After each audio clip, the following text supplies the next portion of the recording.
How do I review my notes, such as those in old analog notebooks? I don't know if you can see this, but Zoom is hiding the physical notebook with handwritten notes.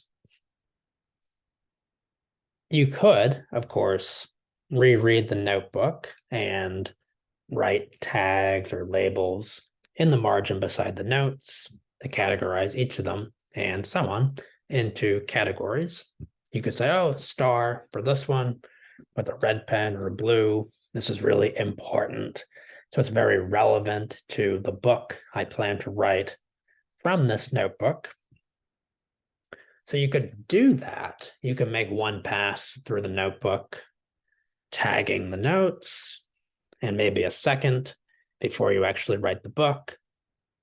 And the idea is that the tags or the categories of the notes contribute to an outline of the whole book, which might be divided into 3 or 4 or more parts. However, this method of review does not employ spaced repetition or randomized reordering of the notes so that you don't have context, so that you have to relearn and figure out what the occasion of the note is, if that's even important. Or you want to achieve the point at which the notes are purely philosophical. You've reached the point at which the personal aspect or the occasion, oh, I was at the coffee shop, or I had a conversation with a colleague at work. Maybe you reach the point where those elements not only don't count so much, but they aren't essential anymore for your mnemonic grasp of the system. Anyway, what's the point of this video? This is a brief look at an application that I've written for the spaced repetition review of my own notes, so that new notes, if I were to play a session, skip ahead. This is actually an already completed session in a notebook that I've called notes.24 once I added a system. But if you look at the title, I was reading John Locke at the time, so I named myself Adam Locke to create a kind of alter ego, I suppose, with a more mechanistic mindset. And yeah, so it's called notes.24. There are actually 2 phases in the year 2022 where these notes or when these notes are being written. And I think the second one, it's missing a termination date, but I think it was sometime in November 2022. And one additional feature of this homepage of the note application is that a quote will be randomly selected. If you were reviewing your analog notebooks written with pen on paper with, another color pen, you might underline certain passages of individual notes or just individual sentences or keywords. As I review, so if I go to the end of the session, I can show you a sample note that was seen in the course of the session in a new tab. It's note 636. So my custom is to use numbers rather than just bullets or dots for the notes, so that each note has an address and can be referred to by that address. So I don't have to copy the entire text each time if I want to make a reference to that thought. It's somewhat helpful, but maybe its use is overestimated. But anyway, this is how an individual note would appear as I'm playing a session. And the session is however long you want it to be. I think in this case, it's 15 minutes. You could say 10 or 25. 25, of course, in the Pomodoro technique. And in this case, the image is cut from a photograph of a whole page from an analog notebook. And yeah, I use a smartphone camera simply to go through all pages of an analog notebook. Those pages as photos are uploaded into an album in the cloud, and then I download the album from the cloud and manually cut each page into the constituent notes with each file named after the number. So it's actually a fairly quick process. I don't have to think about the file name. It's 1, 2, 3, 4. Sometimes there are mistakes with the numbers, so you need a 34B because you have the number 34 twice by accident. And excuse me. And here is a sample note from November 21st, 2022. Must first idea be monad? That is, must first idea be a monad? Action if first idea is pseudo-monad, in that it has aspects of poly and monotheism, as there are separate acts. We're not going to explain all that's going on here. That would be another long video that would need to be broken down into a series of shorts thereafter. First idea. Let's just say that's the most important concept in a philosophy. In John Locke's philosophy, for example, the term idea itself is very important. So idea might be first idea of John Locke's philosophy. For Arthur Schopenhauer, perhaps first idea is the will. For Nietzsche, maybe the will to power, maybe the Übermensch, maybe even eternal recurrence, but probably the will to power or affirmation of life. There are lots of key memes, concepts, terms, keywords. They're roughly synonyms, but not quite, in any given philosophy. Heidegger, what would be his first idea? Probably being, maybe time. So the question is, in any given philosophy, does the first idea really have to be a monad? What's a monad? Many different domains, it means many different things, but in this case, it just refers to a concept that just has one member. Quintessential example is the gods. With the advent of monotheism are thought to just have one member, one god, notwithstanding the possibility of Satan, so good and evil. A dual world order, if it's a world order. But anyway, that's the question. So does every philosophy even have a first idea? Probably a term that's most relevant. And does this term have to be a monad?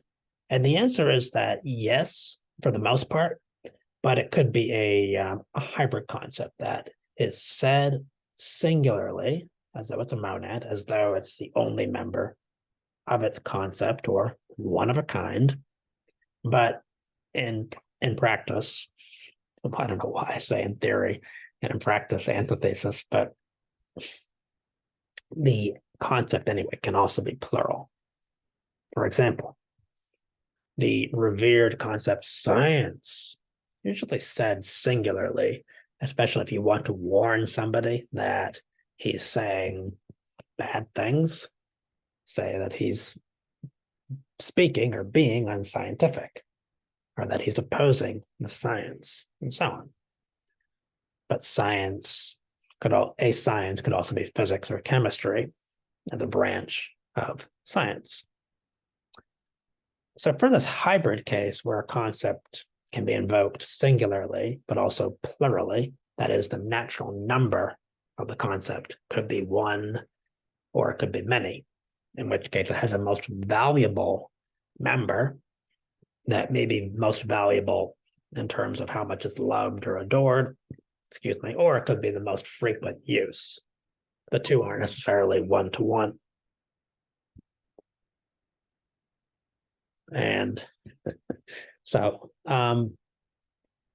moving on to, so anyway, not sure if the void had to be filled by nervous speech, but this is one example. If you want to say something about a note, you just hit C, for comment. And yeah, and then it says, shouldn't money be first idea? It's a bit of a joke, but money is a concept of the interrogative category, how much.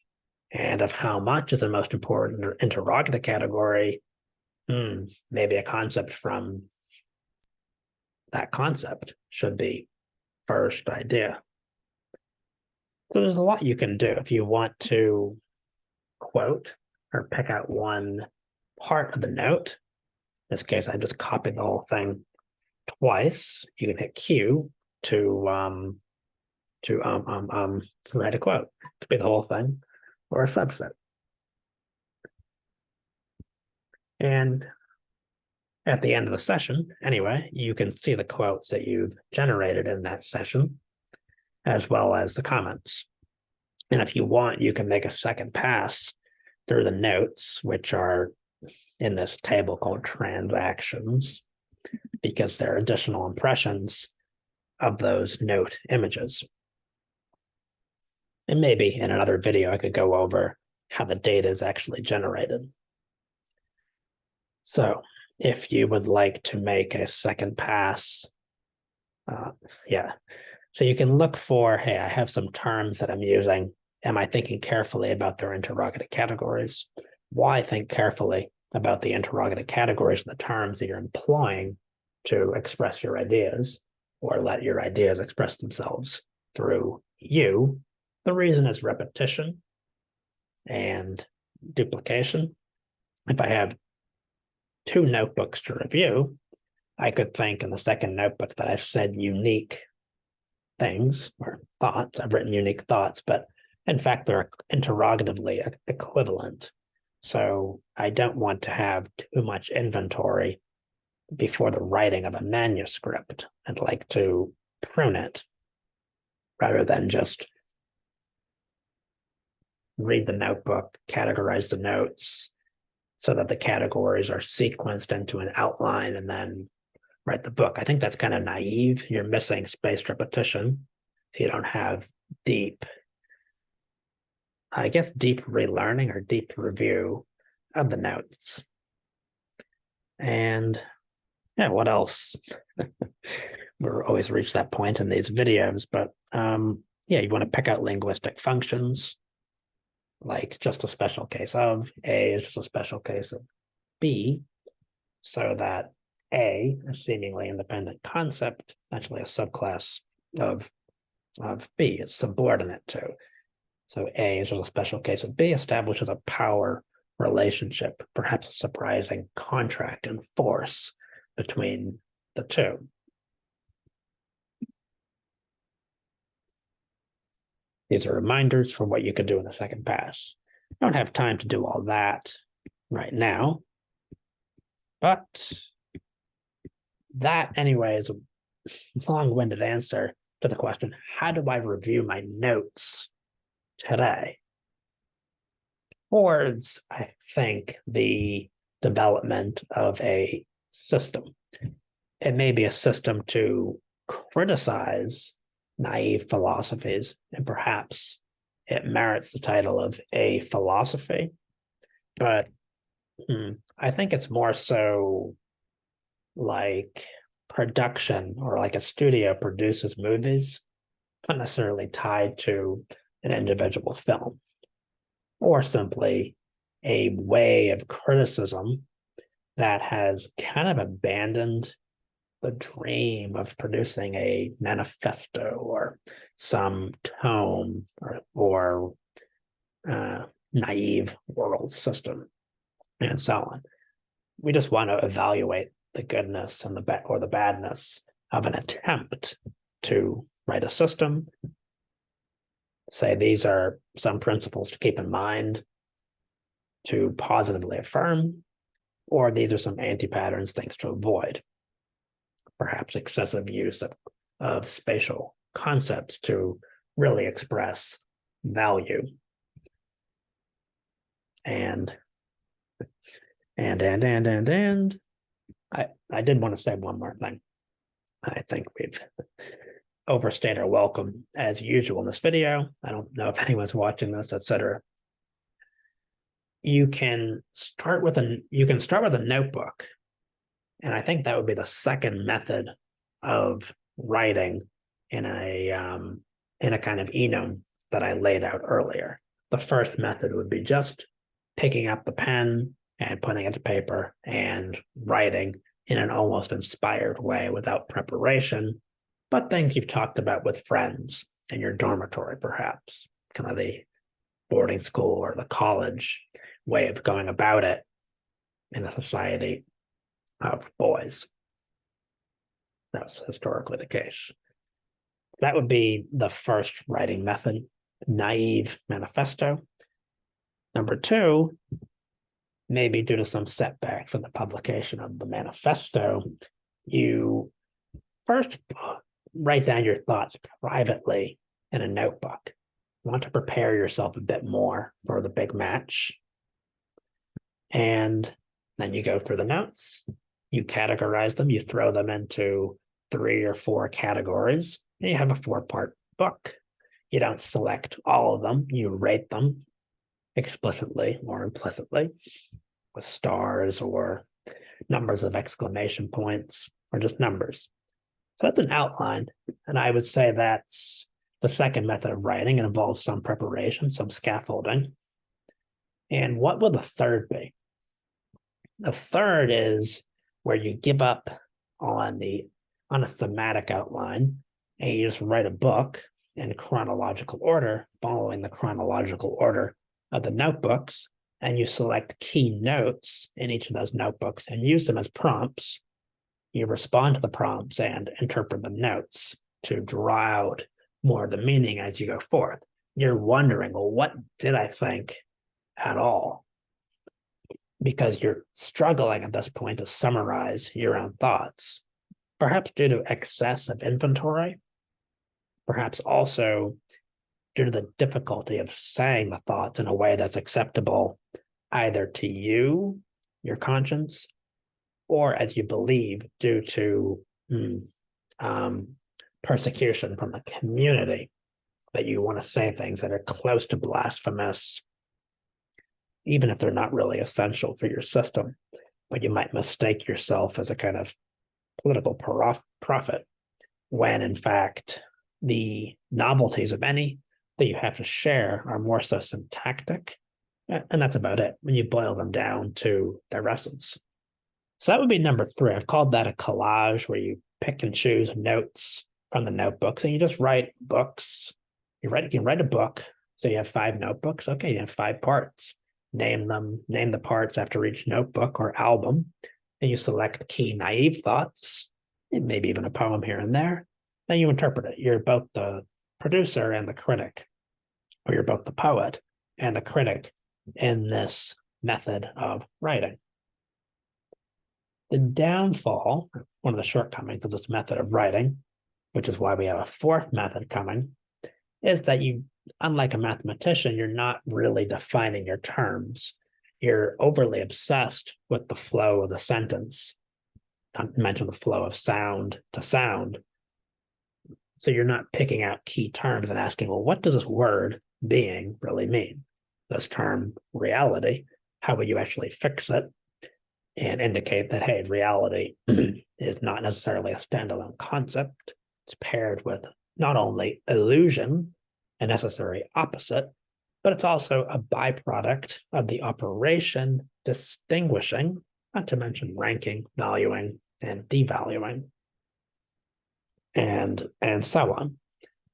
So the 4th method, I think, is the proposal to write a book only after you've assembled a personal dictionary of your key terms, maybe also pulled out your key linguistic functions, such as is more important than. Richard Feynman said the other day, direction is more important than speed. So the whither is more important than how fast, if you want to reduce it interrogatively. But what are the units of this importance? It's a comparison. So value is the implicit 3rd concept in this tweet. So that's one thing you do with the 4th method. You figure out your elements, kind of like a chemist. And does the fourth method really produce any great works? I don't know. I didn't get around to it.